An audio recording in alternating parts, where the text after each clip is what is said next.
You're listening to Comic Reflections, episode 14. Yep. I'm Nicholas Prom. I'm Spencer Valados. Okay. And yes, now we're recording. We are. Good afternoon. How are you? Yes, good afternoon. I'm good. We're here. Dispense with the pleasantries and on with the show. Right. So you didn't have webcomic this week. I had webcomic. I'm handing that feature over to you. Okay. The deal was when you got internet, that's yours. Awesome. And we do have the interweb. All right. So tell us about our webcomic of the week, Spencer? This webcomic comes from Daniel Liskey. He's a author first, and then he kind of is jumping into the comics, I think, here. Okay. With the Worm World Saga. Okay. And what's a little bit about this? It's him telling a story from when he was it seems like his perspective of when he was a kid and how he grew up with this like imagination, kind of he's talking to his child that's being grown in his wife's womb. And it's about a see kid the squirrely looks I'm giving Spencer right now. Like, what? Right. Okay. It's about a kid whose imagination gets a hold of him, and he's kind of a dreamer and a comic drawer, and I could have been a dreamer. I could have been a shooting star. Sorry, Ronnie James Dio. I love him. Okay. His dad's like, get your head out of the clouds, trying to dash his dreams, and he starts drawing in his little crawl space, and one of his crawl space? Yeah, in his attic, his grandma's attic. It's weird. Grandma's attic. Yeah. And one of his drawings comes to life, and from that one drawing, his imagination sounds like takes McGee over. and Me. McGee and Me. I'm not sure. Oh, you remember that from church when we were a kid? It was one of those videos they show the kid and his like cartoon imaginary friend that they learned. Oh, you never watched that? No. You fail. That's what I remember from Sunday school when I was a kid. It was actually pretty cool. Anyway. But he gets pulled into this world, and he starts his adventures, and he is integral to the storyline. He just doesn't know it yet. And it's fun. I would say check it out. It's good for all ages, I think. Groovy. So you were telling me about the art. There were some particulars about this art. Yeah. The use of light, I think you were saying, was really significant and very interesting. It is very cartoony, I would say. But there's dimension to it. Yeah. I like it. And I kind of skimmed it a little bit. Yeah, if you know anything about photography, there's this time called golden hour, and it's right about 5:30, 6 o'clock when the sun is just beautiful. Mm-hmm. And it casts this light on everything, and you can make the ugliest woman look magnificent. How may I harness this power? Right. Sorry. But the artist, Daniel Liskey. Hopefully we're not butchering that. Yeah, hopefully. He has might be Lily Sobieski for all I care, whatever it is. He harnesses the light in a way that it makes all the art better. And so his shadows nice adjective are there. Yeah. It's just better. Okay. it's I like the art. It's very I don't know. It's nice. It's neat. The colors are very vibrant. Yes. And I liked it a lot. So Worm World Saga. It's wormworldsaga.com. That's easy to remember. Yeah. He's 4 chapters in, and the next is coming in August. Yeah, so it's not like one of these weekly webcomics, no. But the detail is going in story and art. You're not being shortchanged. The quality is high. So. Absolutely. And so I'm looking forward to next month when the next chapter comes out. One of our earlier webcomics of the week, Insufferable, Mark Wade's project over on thrillbent.com. I've been keeping up with that one. Right. That's the one I've really been following. Excellent. I'm enjoying that. Good. Kind of want to go back and do whatever that one Warren Ellis is doing. I think it was the first one. I already forgot what it's called, so maybe not. I'll have to go back and listen to one of our old shows. But anyway. You wanted to mention a movie coming up? Yeah, here's the thing. This is my thing. Dredd. The new Judge Dredd movie is coming out in September, I think early mid-September. Go see this movie. every time a comic book movie fails at the box office, comic book fans of any comic property you would hope to get, see come to theaters, they lose. Right. Especially if it's not, a Marvel or DC comic. Mm-hmm. Because it makes, when these movies fail, it makes studios less agreeable to greenlight these pictures. Right. Or to greenlight them and be kind of hands off, let the creators go with it. Okay. Rather than make them focus group driven, so to protect the investment. Right. And then nobody gets a good movie. Yeah. So we either don't get a movie or we get a junk movie.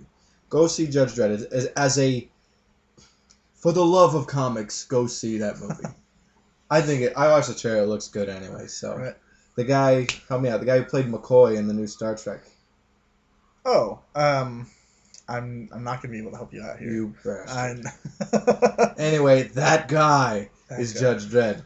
Oh, cool. Yeah, so, and I didn't even recognize him because he's totally a different character. But that guy is Judge Dredd. So, I think it'll be cool. Yeah. Definitely. I mean, I've read probably like 4 or 5 Judge Dredd comics in my life. I'm not like well versed in that. Uh-huh. I think I know more about Judge Dredd from that Anthrax song, I Am the Law, than from reading Judge Dredd comics. But it's a comic book movie. I think it's a cool thing. Support this. Yeah. So I'm about that. So that's my little soapbox for, today. Shut up, you. So we just want to dig into comics that we've been reading. Oh, first I want to remind them of the email. Oh yes, email us. Yes, we want to hear from you because we do. Your opinion matters. Yeah. Well, kind of. What sort of matters? Right. I mean, we want to communicate with listeners. Yeah, definitely. That's an honest answer. So it's comic.reflections@gmail.com. Indeed. We're also on the Book of Face. Yes. Where you can like us and comment and follow all our jazz. Yeah. We have a Google blog. The link is in all of our YouTube videos in the description. Yeah. So, I know it's kind of a roundabout way of finding it, but from there you can download all the MP3s of all our shows. And you're working on getting us on iTunes. We are. I am. You're in charge of that I am project. Working on that. You brought it up, so it's your baby. Right. So yeah, we can finally jump into comics. Sorry, I didn't mean to jump the gun there. Talk about comics. This week I picked up your Exo Manowar. Yeah, you caught up on issues I bought weeks ago. But anyway, Exo Manowar.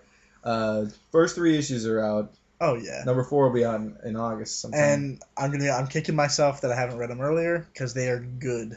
They are good. I really like the art in them. It seems very crisp, and the story is there with it. Yeah, this is my thing. Like, I really have been a fan of the Valiant relaunch because maybe the story was there in the 90s, but it was ignorable because the art was not, the art wasn't there. So, but these look like DC New 52 books. They look and read like that, and these are good comics. I'm like, I'm all about what they're putting out now. Archer and Armstrong is the 4th title that they've got coming out, and that's coming. That's all another relaunch. These are, the kind of revamping their old lineup of stuff. Right. Curious what they're going to be coming out with next. When they bring out like Ninjak and Eternal Warrior and stuff, I'll let you get those books. But. Right. We always kind of discuss that we're very DC heavy. We are. The show, although we do talk about a lot of Marvel comics and some other kind of like indie titles. But I like that we're jumping into the Valiant. For me, we read the Dynamite, Lone Ranger ones. Yeah, we're reading some Dark Horse books too. But yeah. But I think with these books we're finally like broadening ourselves from. Well, and also when we're ground zero this is a new comic book world, right? Or universe, so to speak. That's a relaunch. It's like our show kind of started 6 months too late to be at the beginning of the New 52, right? So, because I think we started with like Earth 2 number 1, Justice League number 7. That's about where we came in. Yeah. So not long after Free Comic Book Day this year. Yeah. I'm kicking myself for not reading these earlier. You'll probably kick yourself when you finally read them. I would say pick them up. It's a good storyline. Yeah. Some time travel. some fighting, a little bit of everything. Do you want to talk a little bit about the plot? Yeah, we can. Please do. I mean, if you're familiar with the original Exo Manowar, the origin is the tweaks to the story are minor, but I think they're kind of improvements. Yeah, we start off with a battle between the Romans and the Visigoths. Mm-hmm. Auric, I think his name. Yeah, I was saying Auric in my head. So. I think that's right. He's kind of taking a leadership role. He's a Visigoth warrior. I don't know, but anyway, they're fighting Rome, and then he gets kidnapped by these aliens. Right. Who they enslave him, and he spends some time on the ship. The first 3 comics, he's on the ship. Yeah. For most of the time, and he's kind of plotting, kind of realizing that. Doesn't he get the armor in number 2? He gets a hold of the armor. Yeah, he finally gets a hold of the armor in number 2. Yeah. I'm pretty sure. Yeah. Okay. But the aliens worship this armor, and it's sacred to them. But every time one of their warriors tries to don it, they die. Yeah. So, but this guy is like making an escape, and then, puts it on. Oh, and it accepts him. Right. So it shows him. It's sentient. Kind of grows back one of his hands that got chopped off. And that was different from the original origin story. He was just captured and whatever. In this, it's like he loses a hand. I'm like, oh, so there's going to be like a one-handed Exo? Right. Oh, wait. Then, like, by issue number 3, the armor grows back his old hand. Right. Which is cool. Yeah. And so he escapes, makes his way back to Earth. And it's centuries later. Yeah. But he hadn't aged, so time elapsed slower on that ship or something. Right. And so... Something weird. We're kind of left off when he's, like, in the Colosseum, and he's about to try to take on some Roman police. Yeah, he goes to Italy. He returns to where he was, but... Right. It's funny, though. It's not only is he, like... He's fish out of water from, like, centuries past dealing with this alien technology, and then he's coming to the 21st century. Uh-huh. So it's really interesting that there's layers. Yeah. I like it. I'm all about this book right now. Yeah, and I'm enjoying it. I'm bummed I didn't start reading it earlier. It's okay. I pardon you. Thank you. But yeah, I think we can move on to Action Comics number 11. Yeah, I mean this is a few weeks old because I think number 12 comes out this week. Oh, okay. But this was one I've been wanting to pick up. And I don't know why I hadn't been. Grant Morrison, one of my favorite comic writers. Great guy. He's doing the art. Rags Morales is the artist, and he did the art on Identity Crisis. That okay. That benchmark miniseries for DC. That's where my love of DC's comics starts. I think. Oh wow. Okay. There's some stuff that I like, but that was the turning point for me to really paying closer attention to them. Wow. So yeah, I enjoyed it. It's a new kind of take on Superman. Well, the New 52 is different, and they wanted to do that. Yeah, and so are we gonna give spoilers here, or not spoilers? But let's talk about it. Talk about some things. What were things that stood out for you in that book? Excuse me. I like that he's kind of moved into this new identity. He let the Clark Kent identity go. Yeah. I think, he had an ear to the ground of crime and bad things happening in the world as a reporter, but he gets to help people now as a human being. Well, right. He's taken on the role of he's this firefighter. Yeah. But what he said, this allows me to be Superman 24 hours a day. Right. Because he can just do this job and then go and be. He had more freedom, I think. Yeah. Than in the Clark Kent role, and I can't remember I forget his firefighter identity, but I think this is good. This is a bold step. Mm-hmm. And it's cool. I mean, I'm gonna continue. I wasn't turned off by this. I was a little, it's a little jarring because it, I'm jumping in on issue 11, and right. I feel like this was an okay coming in point, but it's a different take. Yeah, definitely. But I feel that this is okay. It's a young Superman, mm-hmm. and it doesn't betray my memory of Superman. Like I told you, I read that Superman for Tomorrow run. It was a run of issues of Superman that like Brian Azzarello wrote and Jim Lee did the art on. Right. And I hated it. I just was like, this isn't Superman. I'm not getting that feel of that character. I don't feel betrayed like I did when I read that. Like I'm like, that just didn't feel right. It didn't feel like Superman. This still reads like Superman, but it's a different. It's because he's the younger one. Right. It's probably because Grant Morrison is just a better writer than Azzarello. Right. One of the things that stuck out, other thing that stuck out was his conversation with Batman in this.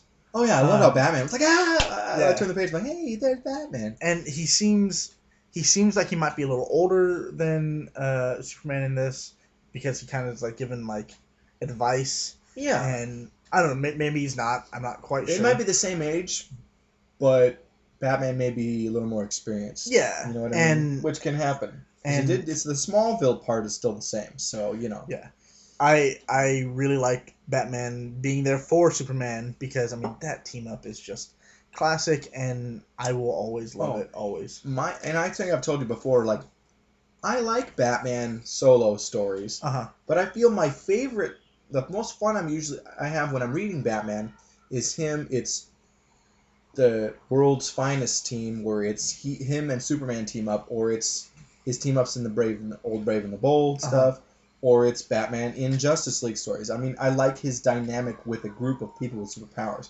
He's this guy with all the know-how and the ingenuity and the combat skill that is on a level that's superior in so many ways to guys who have superpowers. Like, yeah. Yeah.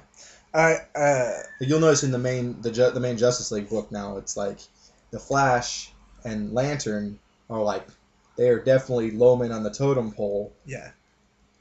You know, next to Batman. Batman, yeah. And I like that kind of dynamic. They're a bit mouthy to him, but Lantern is. Yeah. You know, Flash is more respectable because he's a police. Yeah. Kind of guy. Yeah. So speak well. I enjoyed this. I'm going to let you continue to pick it up. Oh, well, thank you. I appreciate that. Superman's great. I like him. He's not my absolute favorite, but I'll keep reading this as long as you're buying it. Wow. That's quite a what's the word I'm looking for? I'm not sure. Not a great thing. That's quite an endorsement. Oh, okay. That's what I was looking for. Next we have the Hit Girl #2. Yeah, I am enjoying this limited series. Yeah, a lot. Written by Mark Miller, great art by John Romita Jr. You know, this. Yeah. I feel like this book has just great lines. Like the story's good, and the art is great, and then you get these little like one-liners from Hit Girl. The dialogue is great. I mean, I think Mark Miller, he's very good at writing dialogue that feels like this is how real people talk. Yeah. He doesn't get way bogged down by like the science fiction language trappings that you'll get in a lot of books. Oh, the oscillator scope of the. I'm like not even come up with a good example. I wish. You know what I'm talking about. You read stuff and you get like they get all that technical stuff that kind of supports the story. Yeah. But you don't get this. This is more street level superheroics anyway, because it's right. You know, no superpowers. But anyway, I like this. I mean, Mark Miller is good writer. I enjoy nearly everything he writes. It's a good book. I'm not sure how many issues this limited series is going to be, but I hope it's a few. I think 7 seems to be his magic number for some of these. I know Kick-Ass 2 was 7 issues. Okay. It's a weird number. Yeah. You know. But I mean, we have 5 more, so that's exciting. Hopefully. But yeah, it's very good. And this bridges this one's kind of the gap between Kick-Ass and then Kick-Ass 2, so which I haven't read yet. Right. I may have read the first one, but not the 2. So So coming off of you haven't read either. Right. So coming off of seeing the movie, which was very faithful. Right. Not 100%, but very faithful. Coming in this limited series, were you lost? No. It felt like a very smooth, like, I knew the character from the movie, and so reading about her here just seems extremely smooth, and I don't see many differences. Yeah. She's a little more graphic in this, but that's because it was a movie, and you can't do as many things in a movie and still get good rating. Was it? How was that rated? Was it an R-rated movie? I think so. Yeah. Well, what did you expect it to be? I thought this was gonna be. Well, this is definitely a comic for mature audiences. Yeah. This is not kids stuff, but right. So yeah. I enjoyed it. The dynamic between her and Kick-Ass, and the fact fun. that they kind of teach each other, and they're bonding in cool ways. Yeah, it's neat. I mean, it's Mark Miller's, especially in his icon kind of imprint for Marvel, because it's outside the Marvel universe. He's doing a lot of these kind of, and it's a popular almost subgenre of the deconstructionist superhero story. You know what I mean? Okay. Like Super Crooks is doing kind of a supervillain thing, or like Watchmen was, so you're kind of breaking down those kind of elements and doing,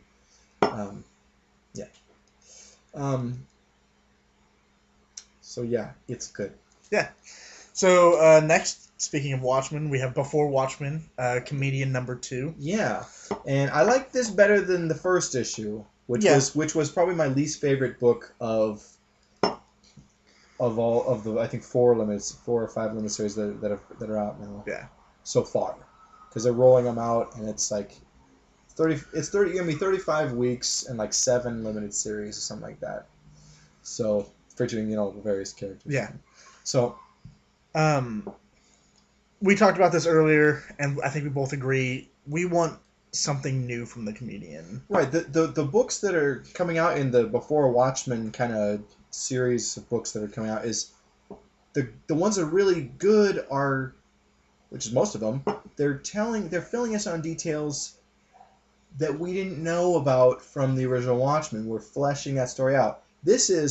We're just getting more details of things we saw in Watchmen. Yeah. It's not this didn't go back early enough in Eddie Blake's life, and I don't see a flashback happening. Oh no! As far as where they're at going. No, again, I mean they just jumped into Vietnam here. Yeah, and so well, this was a good issue though. I think next issue is going to be pretty intense though. I get that feeling. It's going to be like him just being like Me Lai incident, horrible things. Right. The thing about the comedian. Oh yeah. This kind of series, it's not been holding my attention while I've been reading it. If anything is distracting around me while I'm reading it, I'm just like, oh, and I can put it down. I can walk away from it and just not feel bad. It's not engaging me like the other Before Watchmen books have. So, if someone would say like, I don't want to pick up all of those books, this is kind of the one to skip.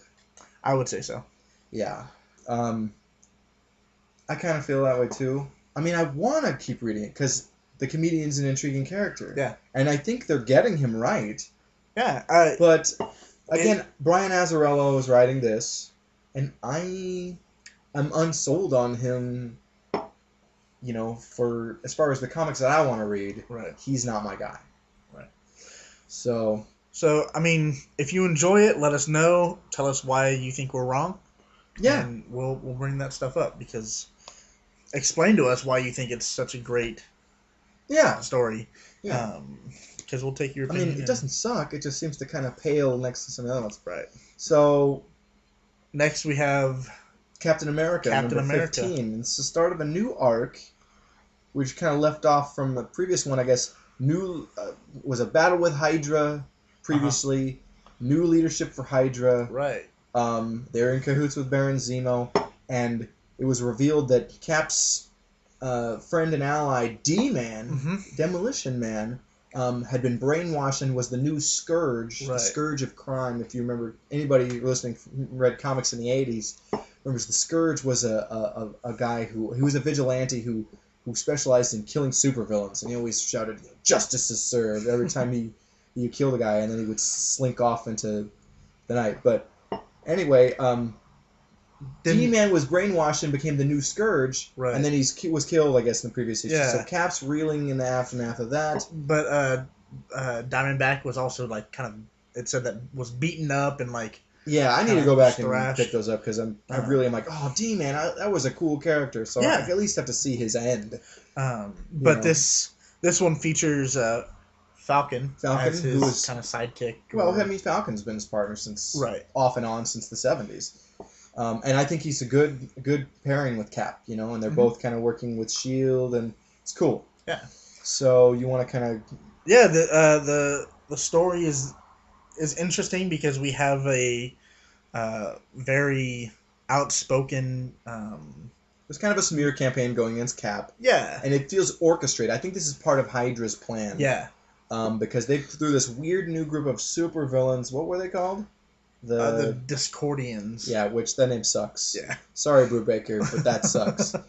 But you gotta call them something and whatever. They'll be in this arc and no other. They're disposable. But anyway, there's an incident and it's like Cap and Falcon. They fight him and they beat him barely. Yeah. And it was just a setup to make Cap look bad. Yeah. Do a lot of damage. And not only is the American public like watching this and kind of like just buying it, they're either buying it or they just don't care about superheroes at this point. I guess I didn't get that vibe, but you didn't? Okay, just that latter part, right? But Cap's buying into it. Well, he's considering it because remember we talked about this before about Captain America. Steve has to struggle with the fact that he has to be like this embodiment or representative of the country. Right. And so he's always under scrutiny, and he feels that a lot. There's always a lot of pressure on him. Mm-hmm. And he never fails to rise to the occasion, but he has these moments of doubt because he is human. Yeah. So, and it makes for good reading. It's revealed that the campaign, or the news reporter guy is not who we think he is, and that he's actually over here. And yeah. But I mean, I feel like it's a good place to pick up. I didn't feel lost at all. No, yeah, and I like Marvel does that kind of like a lot of their books. They have this frontispiece, this page that's kind of like, here's what's been going on in the book, and then go. I appreciate that a lot. Punisher's got that. Spidey and Daredevil have kind of a different one that's kind of like a newspaper kind of thing. But it's okay. I mean, Marvel has a tradition of doing that, and I like that. Right. So yeah, I'm interested to see where this story arc's going. And you mentioned Spidey. That's our next book. Yeah. The Amazing Spider-Man, number 690. And this is continuing the No Turning Back storyline with the Lizard and Morbius. Yeah. This is the third part. Yeah. Yeah.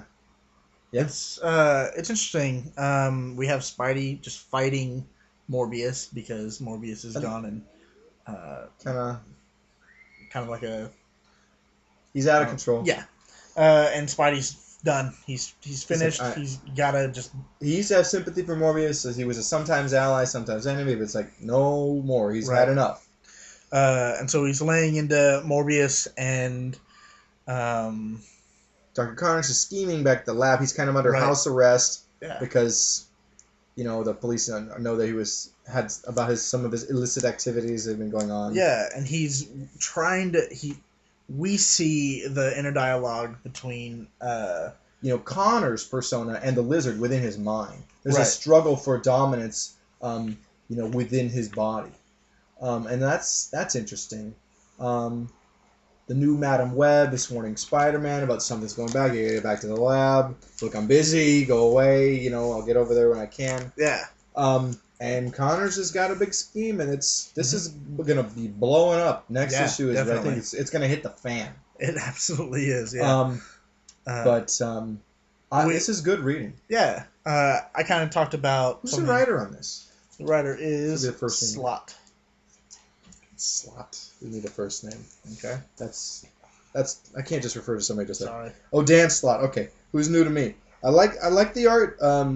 Giuseppe Camuncoli. Giuseppe Camuncoli. I wonder if he's Italian.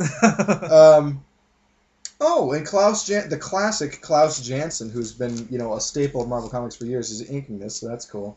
Not just Marvel. I mean, he did the inks for Batman: Dark Knight Returns. Oh, okay. So, but yeah, Klaus Janson's great inker. I kind of mentioned this to you earlier. The thing that really stuck out to me in the Spidey story was when the cop took off his jacket and handed it to Spidey. Oh yeah, because his costume's just shredded. Because he's been fighting nonstop. He hasn't, been able to go home or whatever. Right. Because the storyline started with him fighting, he and Morbius tracking down the lizard in the sewer, and there was a big fight. And and I always love it when a minor character, like a police officer or something, who has orders to bring in the vigilante superhero. Except Spider-Man's no longer vigilante status because he's an Avenger, and, so he's got that legitimate status there. But, I mean, it happened with Batman, it happened, kind of in a lot of different stories. But when the minor character says, look, he's doing more for us than the guys up in the brass up in the high ranks are doing for us. Yeah. We're going to let it slide. I always love it. It happens in a lot of different stories, and I always appreciate it. It's good. Why? Because they're not just... It's like cops not just being like jackbooted like fascists. They're real guys. They're like, you know what? Do him a solid. He's helping us out, So, I like that. Moving on, we have The Flash, number 11. Yeah, we started reading Flash the last issue. Mm-hmm. It was kind of wrapping up an arc. But we didn't feel too lost. I mean, it was, had to fight with the Weather Wizard. And he was down in South America. He's back now. Yeah, and he's got to run in with Heatwave and Captain Cold in this issue. And cool. Yeah. He's given up his identity as Barry Allen. Yeah, this is a new thing. They're seeing this a lot in DC Comics now. They're just kind of like turning these things on their ear, and I like it. Where they find an assumed identity just so they can be civilian part of the time, but they're really like, I am the Flash. I am Superman, and that's who I really am. I like that. That's kind of where DC's going. I really like the approach the writer Francis Manopoulos approaching this.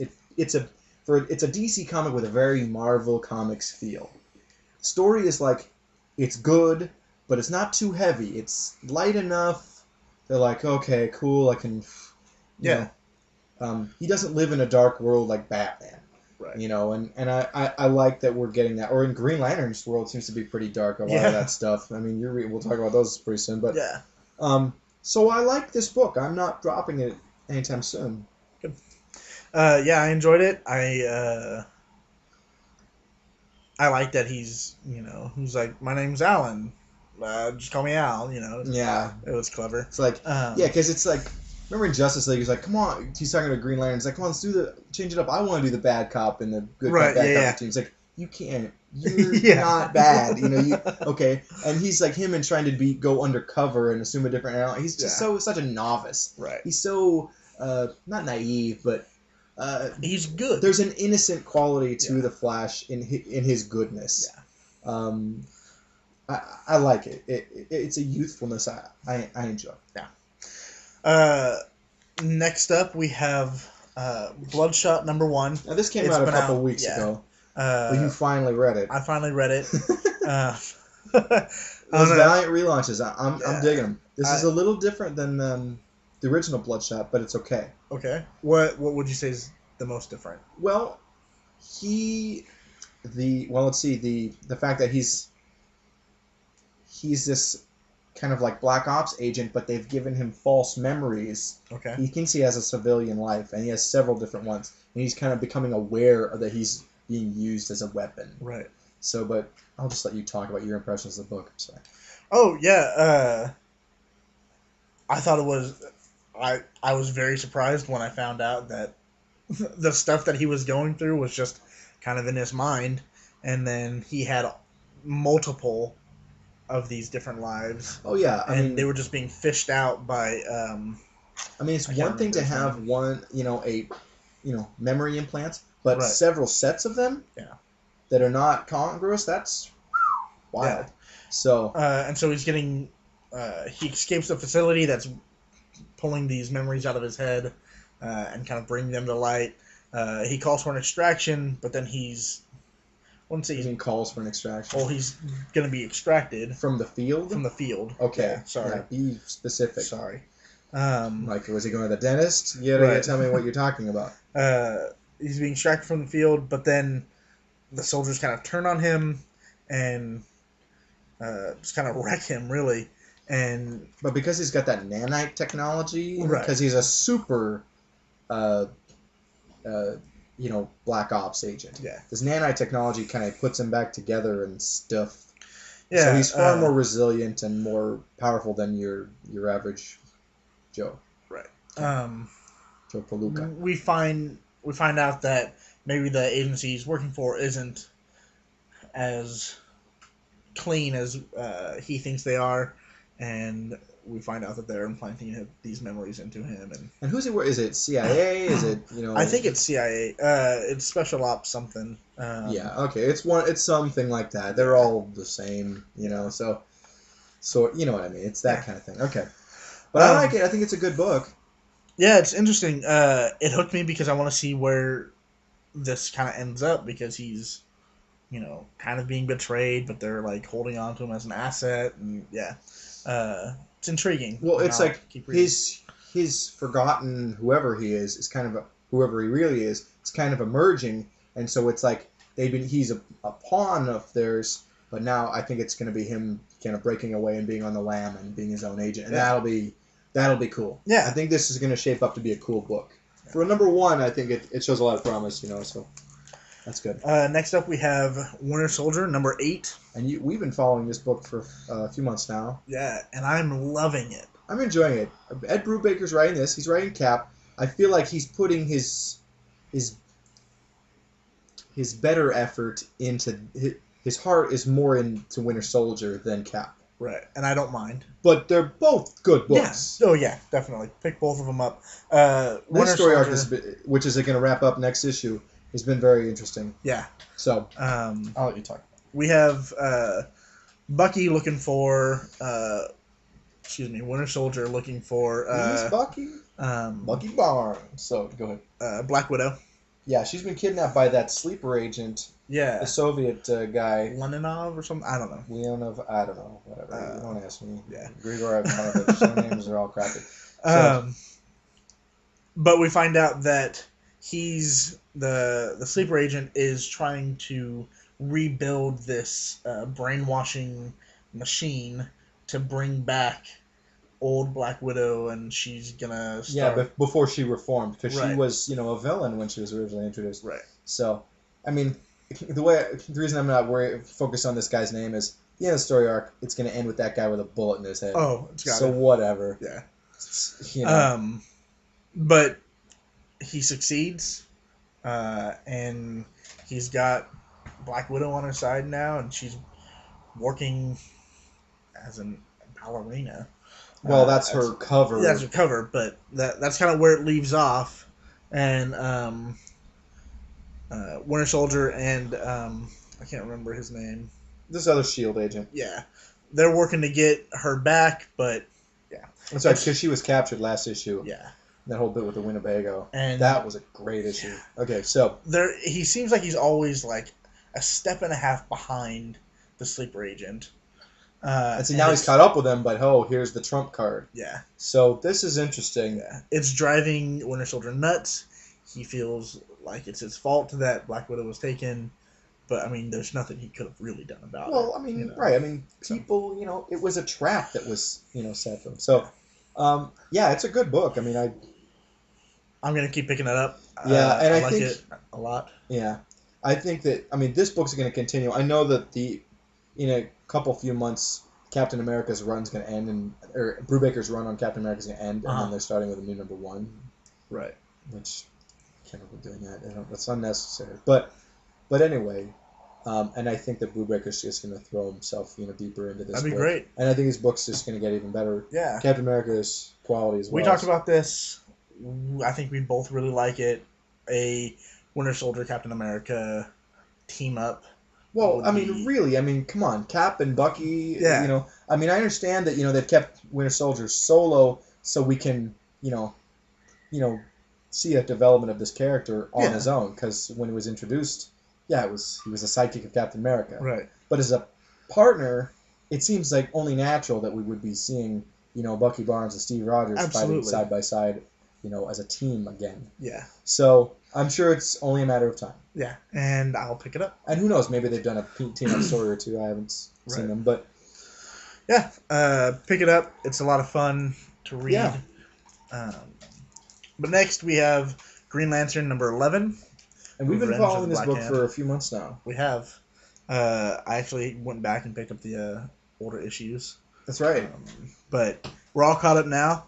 And last issue, we had the Black Hand escape from the Indigo tribe by killing himself.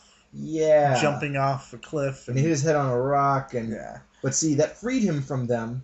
Yes. And then the black ring came back. Right. So brought him back. He's actually not really in the picture with the Green Lanterns right now, but it's kind of a side-by-side story. Right, that's developing, and there's other things going on with Sinestro and Hal. And, now, is this tying into the whole the Guardians, their scheme to like kind of disband the? Okay, yeah. Sinestro knows about their scheme, and he knows what they're planning. He's recruited. All of it? He knows. Sinestro knows the whole. Yeah, he knows that they're planning on replacing the Green Lanterns. Oh, but what with? But what with? He knows that it's called the Third Army. He's not sure what the Third Army is. Okay. He knows that they're going to need the First Lantern, but he doesn't know who that is or what that is. Okay. And so he's recruited Hal Jordan. In this storyline, Hal Jordan has a ring that Sinestro created for him, but it had limited power. Yeah, it was so that kind of right, so that Sinestro could kind of keep him under his control. But then the tables are turned. Yeah, and it's Hal is kind of like reining in Sinestro. Yeah. So it's great. Black Hand brings back his family. It's kind of creepy. Totally creepy. They're sitting around a dinner table. Oh yeah, you have to be dead to be a wielder of the Black Ring. Right. And he wants to get the Book of the Black, which is kind of like, it's almost like one of the sources. It's like a key artifact to like keeping the Black Rings going or something. I'm confused by it all. But yeah, it's creepy. Yeah, this is a great story. I'm loving it. I'm excited to see what the Guardians are going to be doing because I'm continuing it. Yeah. Because they're trying to get rid of the Green Lanterns. And by getting rid of the Green Lanterns, we have the Green Lantern Corps. Yeah, we've been picking this book up. Yeah. You have been as well. So you got what? Now you're caught up, I think, right? Yeah, 10, 11 have caught me up. Of Green Lantern Corps. Of Green Lantern Corps, yeah. And we have the Alpha Lanterns fighting with the Green Lanterns. Yes, they put John Stewart on trial. And found him guilty. Right. I mean, and they were gonna execute him because some of the lanterns had been captured, and under torture, another lantern was going to give up secrets that would that would doom the Lantern Corps or something, or some enemy. And so John Stewart killed this lantern who was going to betray them. Right. With his bare hands. He didn't use the ring. Right. He murdered him. To protect the Corps. Right. But the Alpha Lanterns don't see it that way. They just see things in black and white. He's killed another lantern. It's sent as his death. Yeah. So there's So Guy Gardner is leading the members of the Corps against the Alpha Lanterns, rescuing John Stewart. Yeah. And this fight is great. Yeah. And we get some help from the Manhunters. Yes. He and John Stewart go down in the depths of Oa and find where the foundry where they make rings and things, and they find some of the Guardians old experiments and some unfinished Manhunters, and they kind of unleash them against the Alpha Lanterns. Yeah. So that their fight with them is kind of the thing. So backing up, the Alpha Lanterns, they're kind of the internal affairs. Yeah. Of the Lantern Corps. A group of lanterns, and they're different. That the Guardians were they give them free reign to police the Lantern Corps. Mm-hmm. but these guys are so, black and white by the book. It's just as bad as when the Manhunters were, right. As the predecessor to and the thing about the Alpha Lanterns is that they're part. I don't want to say human because they're not human, but they're part organic and part machine. Right. And so it's this weird mashup between Lantern and they're kind of a bridge between the Manhunters. Yeah. Who were the Guardians' original kind of galactic peace or police force, and the Lanterns. Mm-hmm. So this story, the Alpha, is that what it's, the Alpha War? Yeah, the Alpha War.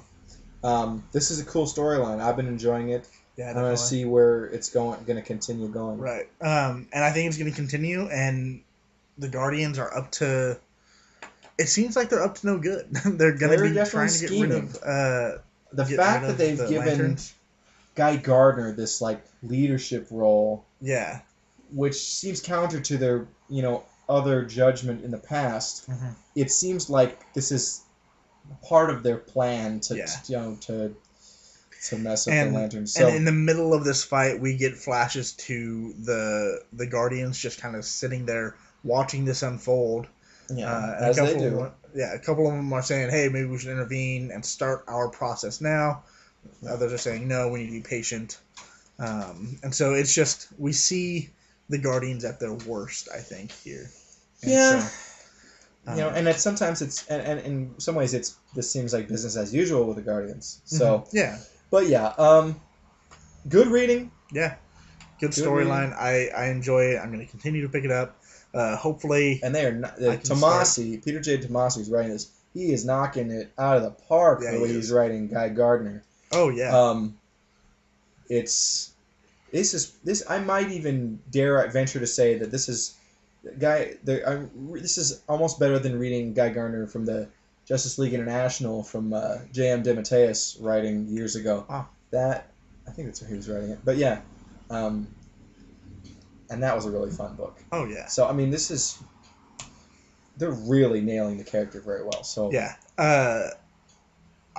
I'm gonna start picking up the Guardians books. Oh, the New Guardians. The New Guardians. What about the Rage of the Red Lanterns or the Red Lanterns book? I'm not sure. Well, Zero Month is coming. I know you'll get that. Oh yeah. And then, yeah. I think that'll be like a one shot though. Kind of like those are going to be kind of good, jump in points from. And so, yeah, I really like this story because it's affecting multiple books, multiple storylines, and they're all going to start working against the Guardians, I think. So yeah, this is interesting. I'm definitely digging the story.